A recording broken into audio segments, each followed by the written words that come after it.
You're listening to WRUULP, Savannah, Georgia, 107.5 FM, WRUU.org. We are Savannah Soundings, community radio with global soul. You're listening to music local and sustainable, and I'm your host, Dave Lake. Tonight, we are talking with guitarist and vocalist and songwriter Anders Thomsen. So tell us a little more about your songwriting process. Where do the songs come from? They don't come all from the same place. Sometimes they come from a phrase that I've heard and think sounds musical. Sometimes there is a thought or feeling that I'm trying to express, like in Here and Now. That was a concept that I thought about. This is real life, idiot, get used to it, and made it into a song. And sometimes I try to tell a story. How does a song emerge? Does it come to you right away and you jot it right down, or is it sometimes have to incubate? Sometimes it comes right away. There are a few songs that I've written that have nearly taken the same amount of time to sing as they did to write. And usually those are the best ones. And I believe Hank Williams said, if a song takes more than 20 minutes to write, it's not worth writing. Maybe with him it did take 20 minutes. And maybe he'd start humming, and if it didn't grab it, he'd just let it go. Sometimes I will take some time, and I think most of my songs take more than 20 minutes to write. It's been a few. You can drag it out too long, and then you know you're kind of pushing uphill. Then it's time to quit. Sometimes you don't know it's time to quit. You don't know it's time to quit until you sing it for somebody and they kind of go, nice. Then you know you didn't really quite get it. But yeah, you can struggle over it too much and it doesn't work. But I don't think taking some time to maybe figure out a rhyme scheme here or there, or rewrite a verse or two or something like that is, I can usually tell if I'm getting bored with it and I know I've gone too long. If it's still fun and I still feel like I've got a good song, then I feel like it's the right amount of time. But I generally kind of think to myself, let me try to write a song here. Then I sit down with my guitar and strum and hum a little bit and see what comes out. It isn't too often that it comes out of the blue when I'm working or driving or something like that. It doesn't happen like that much, but sometimes. Is there a song on the album that came pretty quickly? Check 1 2 was pretty quick. That was pretty quick because I would always thought it was a good idea to start out a song that way, because you say that at every gig at some point. I was thought, why not just start singing right now, make it into the song? So that one fell into place pretty fast. The second song on the album, Tangle Up the Sheets, that one I wrote a long time ago. That's the only old one on there that's by me. Probably was pretty quick though. I gave a little time to most of those songs. Yeah. Now, are some of the others the ones that took a little longer but you enjoyed the entire trip? I would say for sure I enjoyed writing all those songs. Crazy, just like you. I spent a little time on that one. I like that song.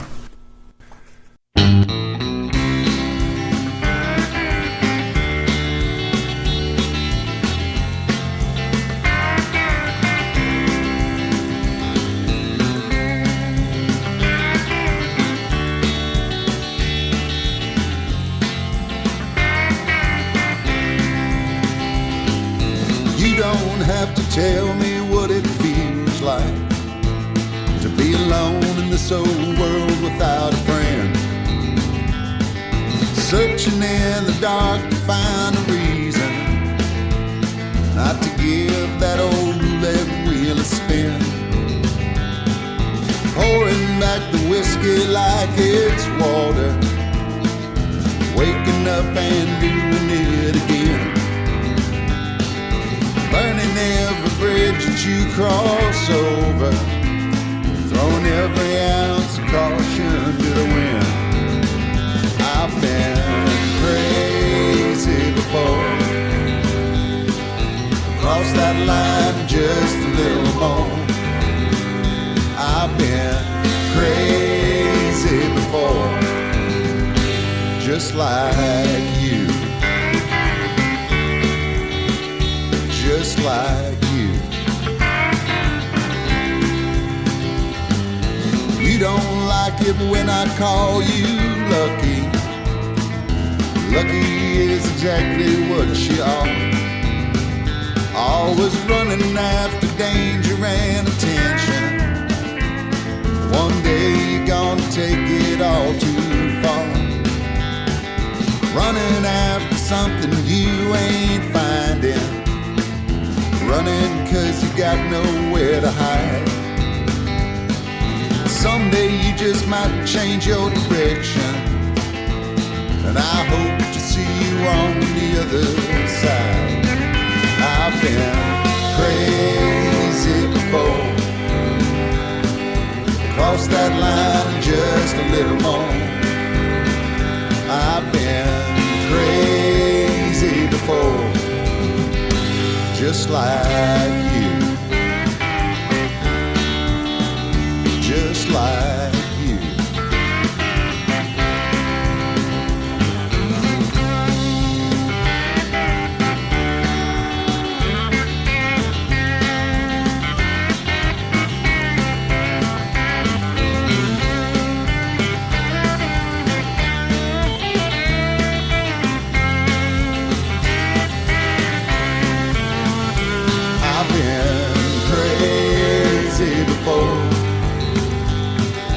Cross that line and just a little more.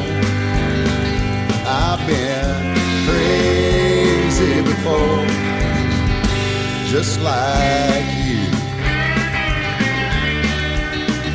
just like you.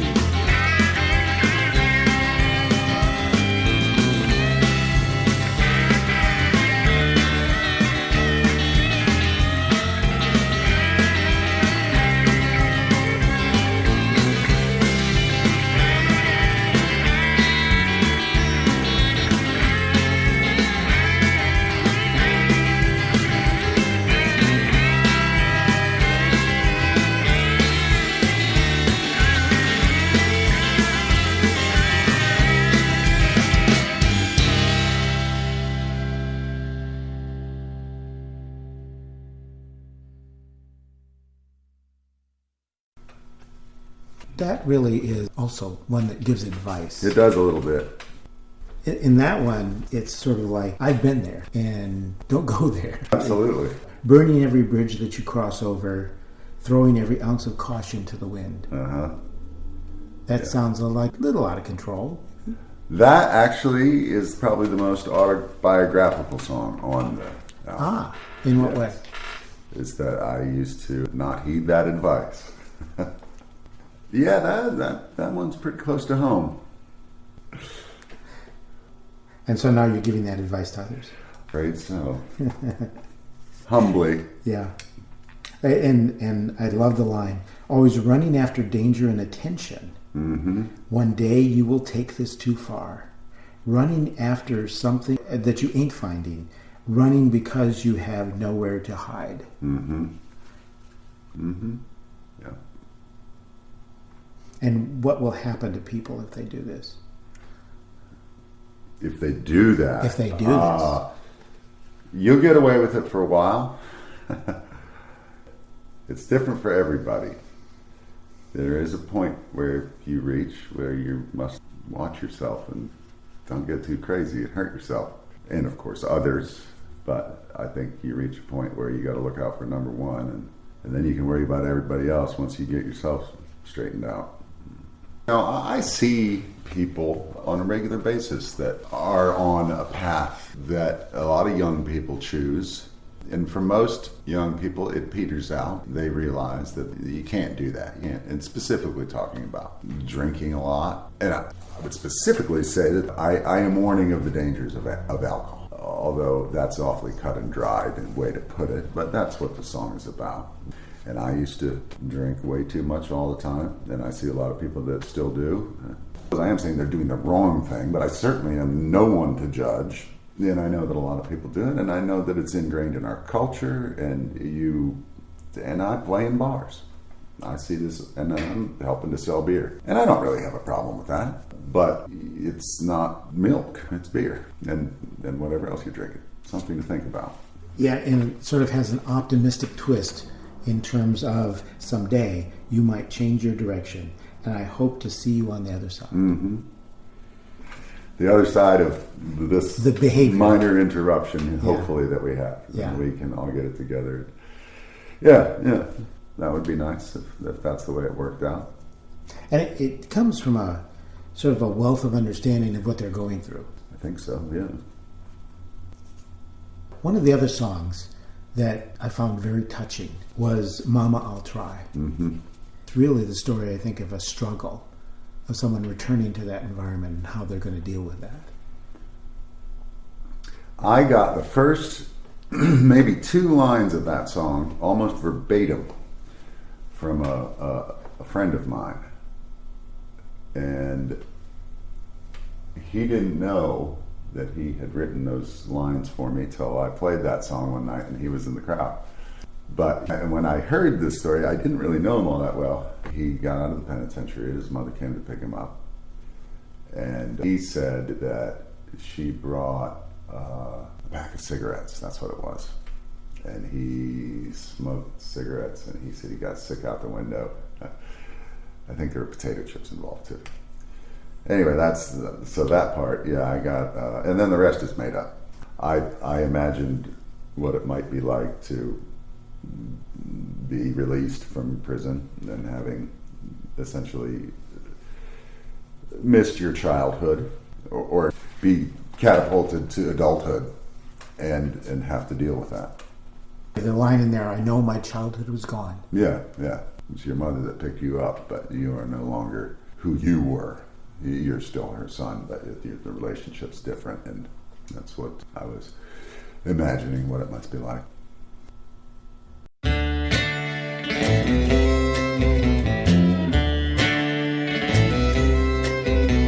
When I got out of the penitentiary, it was Mama who picked me up. She had a 6-pack of beer and a sack of chips, and her mind already made up. I was puking out the passenger window, half of that 2-hour ride home. When we got there, it was clear to me that the last of my childhood was gone. She said I could have used your help around here. You know your sister ran away from home. There's been a big hole in the middle of my life, with both of my children gone. I know I wrote you a note about your daddy, that ain't ever gonna change. You know you're the spirit and the image of him. I hope that's the only way you're the same. That's a lot of weight on these 2 shoulders. A lot like asking me to fly. Never thought I'd be any good to you. That's a lot of weight, but Mama, I'll try.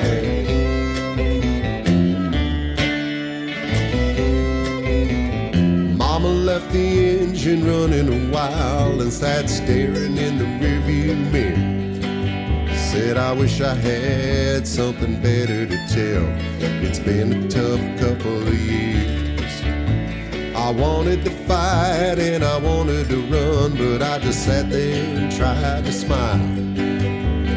Mama was crying when she asked me if I could stick around a little while. That's a lot of weight on these 2 shoulders. Like asking me to fly. Never thought I'd be any good to you. That's a lot of weight, but Mama, I'll try.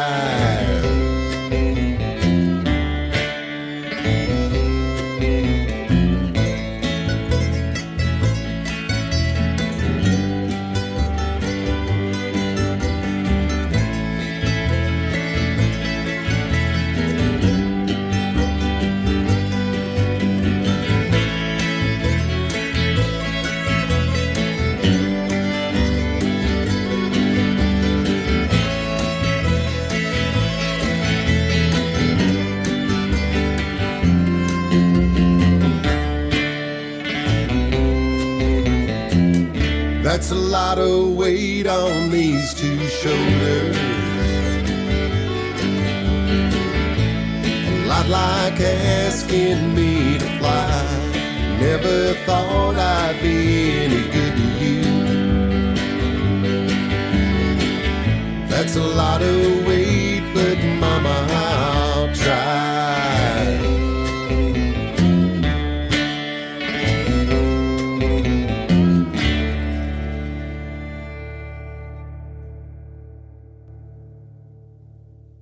You are a craftsman in song, but also a craftsman in wood. Yes, indeed.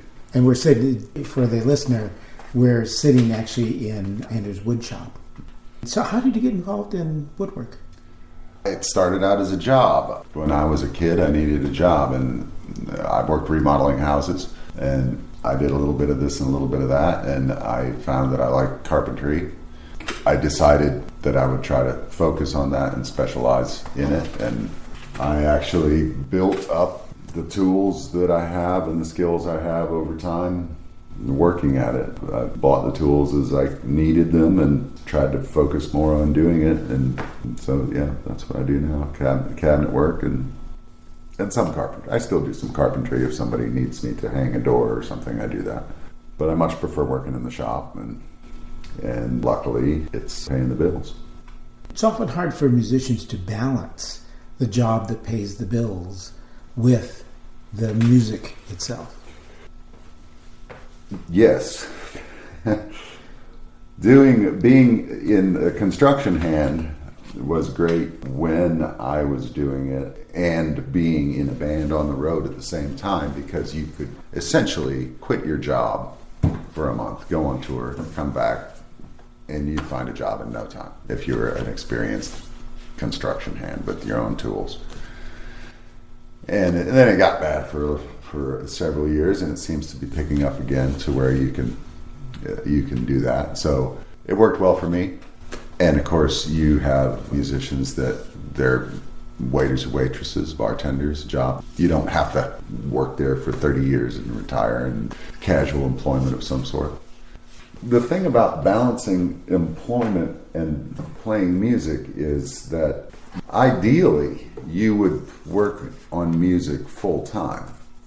That would be all you did, and it would be such a luxury. I wish that more people were able to do that, but the way that the world is, you take a vow of poverty if you do something like that. I did that for a number of years and lived in a van with two other guys, and we had a ball. It was great, but you can't do that very long. You get to the point where you just can't, and that's what you need to be able to do. I think it should be a full-time job. Every musician I know should practice more than they do. They should work more on their songwriting than they do. They should practice singing. All this stuff, myself included, the more you put into it, the more you get out of it. It's not rocket science, but that is the case. But it just doesn't pay the bills. For a few people, it does. And I think if you were able to play 6 nights a week around here, you might be able to make $500 a week as a musician, and you can get by on that. It's not a great wage, but if you're young and unattached, you can do it. And hopefully, if you're young and unattached and you're doing it, you can make the most of it and use your time wisely in as much as that's possible for a young person to do. But practice and get better and focus on your career, and you've got a leg up. If you don't use the time, then you're just going to be like everybody else that doesn't have the time and wishes they did. That's advice to my former self as well. When you play gigs regularly, if they start at 9 or 10, you're not home until 2 or 3. Mm-hmm. How do you live a life like that? Well, I don't presently do that more than once or twice a week. So it's working for me and my family. My wife and I both work really hard. We communicate. We have a great marriage. My wife is awesome. We get along really well. She goes out of her way to accommodate me. I go out of my way to accommodate her. And of course our daughter. But that's the best I can do at the moment. And I'm perfectly happy with that. But I'm not about to go out on the road and leave my family behind me. You know, that's just not going to happen. First of all, I'd go crazy. I mean, it was fun years ago. It was a blast. But I wouldn't want to do that anymore. How do you balance it? If you're doing it full time, you get up late. You figure out a way to make it work. You're tired a lot. In a previous conversation, you'd said that music is a weird way to make a living. Mm-hmm. What do you mean by that? Well, it's an unusual job to have. You have different hours. And there are some specific things, other things that make it different besides that. You think about the amount of time that any given musician has practiced in their life, hours a day for years, and then they work at that job for $15 an hour. You wouldn't do that if you're an engineer. So that's kind of weird. But that's a supply and demand thing. There's more people that want to be musicians than other jobs, I believe. So you got people lining up to come play music, and they will. I believe that most musicians work for less money than they deserve, but that's the way that it works. So you put up with that. And the wages don't really rise much over time, and people love doing it. And I'm glad they do. There's all that good music out there. A lot of it, real good. I think there's more going on now than I think there ever has been as far as different styles of music and the number of artists that we have access to through the internet, of course. You used to have to go to the record store, and then they had that, and you could choose from it. You might special order some stuff, but they still had a list that was finite, I need to hear the newest Swedish prog metal band now. All I got to do is click, click, click, and I'm there. It wouldn't have happened like that before. The Rush is from Canada. Is that good enough? What would your advice be to young musicians who are just getting in the field right now? I would say practice, practice, practice, and play every opportunity that you get. Learn to sing, even if you're not a singer, and sing. Because if you sing, you will become a singer, and then you can sing and play. Then you can sing some harmonies, then you can sing some leads. I think there's a lot of people that don't sing that should. I never thought of myself as a singer until I started singing. And then all of a sudden people think, oh, that guy's a singer. And I used to think that I couldn't sing. And it's really helpful if you can sing as well as play your instrument. It's nice to be able to throw in a harmony here and there. It goes a long way. Show up on time. Don't piss people off. That kind of stuff. Yeah, it's an amazingly small profession. That if you piss somebody off, you may not be able to make it. Yeah. Well, making it is such a relative term. I suppose there are cases where if you can make one bad decision and be blackballed. But on the local level, just like anything else, try to get along with people and things will go great. A few little picking fights and people are not going to like you. And, they certainly don't want people that show up late all the time and blah, blah, blah. Certainly not burning every bridge that you cross over. Right. You want to stay away from that. And throwing every ounce of caution to the wind. Yes, yes. So there's one song here that is great advice. Every young musician should hear that. Yeah. Well, yeah. I mean, you can lead a horse to water, as they say. That's the only one I left out of that other song. Yeah. We'll finish up with the song All the Time.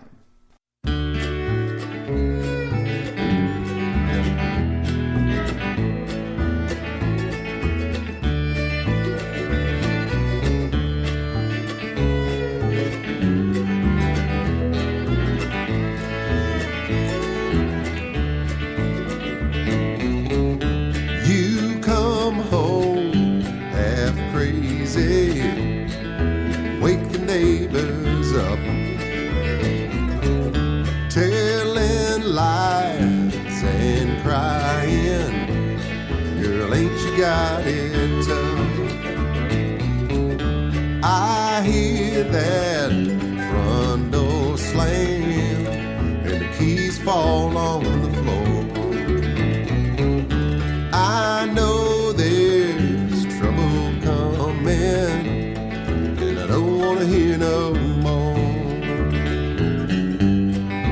change your ways, I might change my mind. You've been walking all over me for a real long time. Ain't a kid no more, I'm a full-grown man, and I'm just about giving you all the time I can.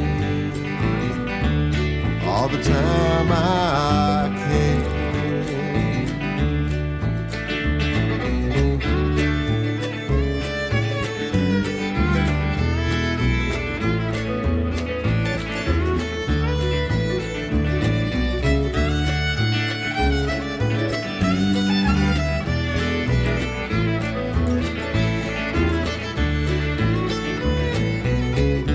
I'm hanging on 'cause I love you. Sometimes I don't remember why.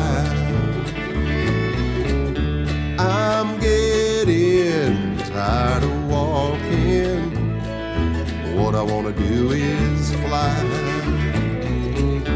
I know just where you're going. I've been there before.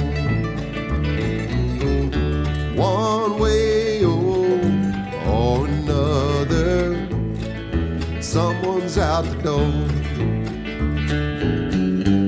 You might change your ways, I might change my mind. You've been walking all over me for a real long time. Ain't a kid no more, I'm a full-grown man, and I'm just about giving you all the time I can. All the time I can.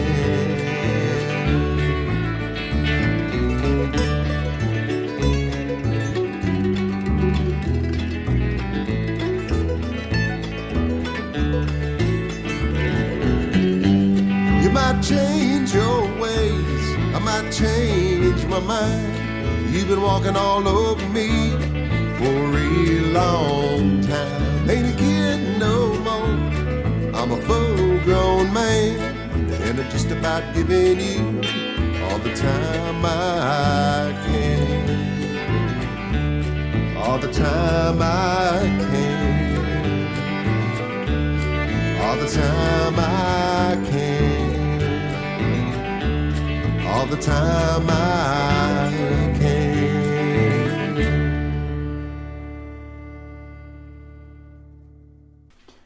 We've had Anders Thomsen talking to us tonight. Thank you very much, and it was just absolutely delightful. Thank you. My pleasure. Glad to do it. This has been another edition of Music Local and Sustainable, and I've been your host, Dave Lake. Save this time for another show next week. Well, I know we ain't headed for the Hall of Fame. Gonna give it what we got, man, that ain't no shame. Let me know if you can hear me. Check, check, 1, 2. Let me know if you can hear me. Check, check, 1, 2.